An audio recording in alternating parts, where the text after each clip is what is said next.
राष्ट्रवादीच्या जनसन्मान यात्रेची नवाब मलिक यांच्याकडून जोरदार तयारी सुरू आहे। सना मलिक यांच्याकडून ट्विटरवर व्हिडिओही अपलोड करण्यात आलाय। राष्ट्रवादीची जनसन्मान यात्रा आज मुंबईमध्ये आहे, तर चेंबूरमध्ये अजित पवारांची सभा होणार आहे आणि मुंबईतील अणुशक्ती नगर विधानसभेतही यात्रेचं आयोजन करण्यात आलंय। त्या पार्श्वभूमीवर नवाब मलिक हे कामाला लागल्याचं पाहायला मिळतं। नवाब मलिक हे विद्यमान आमदार तिथले आहेत आणि त्यामुळे या ठिकाणी मोठ्या प्रमाणामध्ये त्यांनी तयारी केलेली आहे, पण अद्याप ते कोणत्या राष्ट्रवादीमध्ये आहेत ही भूमिका उघड केलेली नाही। ते संकेत देत आहेत आपण अजित पवारांसोबतच आहोत, अजित पवारांच्या राष्ट्रवादी सोबतच आहोत असं सांगण्याचा ते प्रयत्न करतात, पण याच्यावर आता त्यांच्या मित्र पक्षांची भूमिका नेमकी काय असा सवाल उपस्थित होतोय।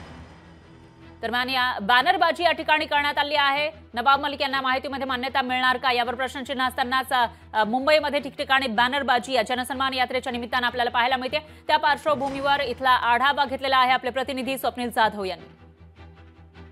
अजित पवार गटाची जनसन्मान यात्रा ही मुंबईत दाखल झालेली आहे आणि मुंबईमध्ये जनसन्मान यात्रेनिमित्त बॅनरबाजी करण्यात आलेली आहे। दोन नेत्यांकडून ही बॅनरबाजी करण्यात आली आहे। यामध्ये राष्ट्रवादी काँग्रेसचे नवाब मलिक, दुसरे म्हणजे काँग्रेसचे आमदार जिशान सिद्दीकी। मात्र चर्चा जी आहे ती नवाब मलिक यांनी केलेल्या बॅनरबाजीची। एकूणच नवाब मलिक ही कोणाच्या गटामध्ये जाणार यावरून चर्चा होती, मात्र या ठिकाणी अजित पवार गटामध्ये नवाब मलिक जातील अशाप्रमाणे ठाम मत या ठिकाणी व्यक्त होताना पाहायला मिळतंय। कारण नवाब मलिक यांच्याकडून अजित पवार यांच्या जनसन्मान यात्रेची बॅनरबाजी ती करण्यात आलेली आहे। एकूणच बांद्रा असेल तसेच या कुर्ला, शिवाजीनगर, चेंबूर भागामध्ये मोठ्या प्रमाणात राष्ट्रवादी काँग्रेसकडून नवाब मलिकांकडून बॅनरबाजी करण्यात आली आहे। त्यांची मुलगी सना शेख यांच्याकडून सुद्धा ही बॅनरबाजी करण्यात आल्याचं पाहायला मिळतंय। या बॅनरवरती अजित पवार यांच्यासह नवाब मलिक यांचाही फोटो पाहायला मिळतोय, तर दादाचा वादा लाभ आणि बळ अशा प्रकारचा एक मजकूर सुद्धा पाहायला मिळतोय। लाडकी बहीण योजना सर्वदूर पोहोचवण्यासाठी या ठिकाणी राज्य सरकारचा